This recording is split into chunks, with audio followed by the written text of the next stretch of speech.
When a sun-worshipping pagan cult chooses Gotham City as the site of their ritual, can Batman stop them? Well, let's hop into the pages of Detective Comics number 1019 and find out. So, picking up from where the last issue had left off, Batman was lighting the official Wayne Industries Christmas tree only to come under attack by an axe-wielding madman dressed as a Viking. Believe it or not, this isn't actually the craziest thing that happened to Batman this week. What follows is actually one of my favorite scenarios in superhero comics, where in the guise of their alternate identity, the hero has to try and save their own life, but also not look too competent. For Bruce, this involves tripping all over himself until the Viking guy hits an exposed wire and electrocutes himself. Clearly Thor was not on this guy's side that day, am I right? This is also a pretty cool scene too, because Lucius has to step on in to try and help Bruce, but it's clear that he's not all up on the codes and stuff that him and Alfred used to use. But Lucius is a fast learner though, and he has mastered the art of creating excuses so Bruce can sneak away and continue to work this mystery as Batman. Now, one of the big problems too of having no Alfred or no Robin in the cave, who is Batman going to talk to and work through his mystery-solving process with? Well, he's keeping audio logs now. Basically a reason as to justify why Batman would be talking to himself instead of,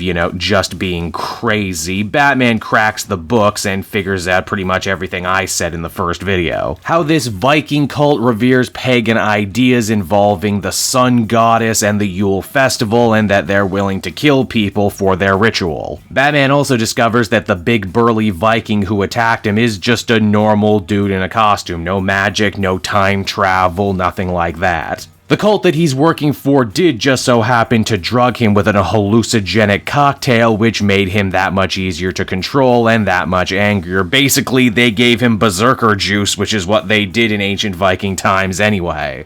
Now, Batman figures that this pagan cult is obsessed with plants and evergreen trees, and because he's already gone to one Christmas tree farm, he figures the next best place to look would be the botanical gardens. Indeed, the cult and their leader have set up there for one final ritual, and they even kidnapped the Viking. Because he's failed, his blood will now feed the Norse gods. This isn't Batman's first time dealing with a cult. He tries to tell them all that this is crazy, that nothing they do will actually end up mattering, but then to his surprise, the ritual actually works. A portal is opened up to another world, but instead of inviting in the creatures of the Wild Hunt to usher in a new Norse age, instead they just get a demon, just a regular old everyday demon from hell. Make that hell with 2 L's instead of hell with 1 L. What's funny about this is that we discover later that the leader of this cult was a failed actor who set this all up to try and pay off some of his debts. But like with most real-world cults, he eventually ended up believing his own hype, thinking he was divine, which made him perfectly susceptible to suggestion from the other side. Batman tries his very best to fight the demon, but in the end, he doesn't have to defeat it. The demon eats the cult leader, and in doing so, his blood completes the ritual, closing the portal once again and trapping him on the other side. Well, no one said that he was a smart demon, just that he was a particularly hungry demon.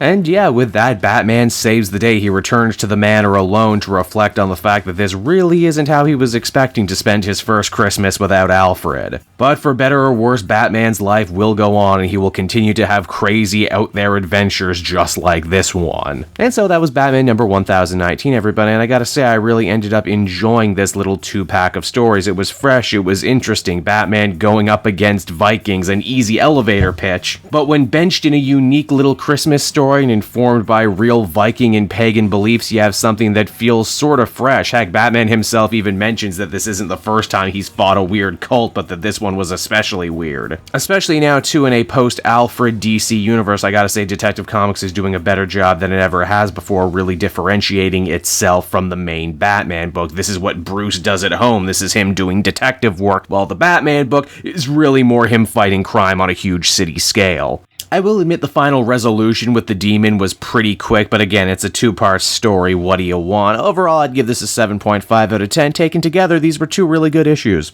Hey there, everyone. It's your pal Cape Joel again, and if you're seeing my face right now, that means you watched to the end of the video, and I'll always be grateful for that. Retention helps in this crazy YouTube game, and so does becoming a patron. If you head on down to the description, you can find a link to my Patreon page. Recently just redid all the tiers. A lot of cool stuff offering up there, exclusive exclusive commentaries, exclusive polls, behind the scenes concept art for Capes and Quest. That's the brand new D&D show I've started soon. Never been a better time to become a patron. You can become a patron for as little as $1 a month and help the channel grow and, help me continue to deliver content like what you just saw. So I want to thank you all, and I will see you again next time. Bye-bye.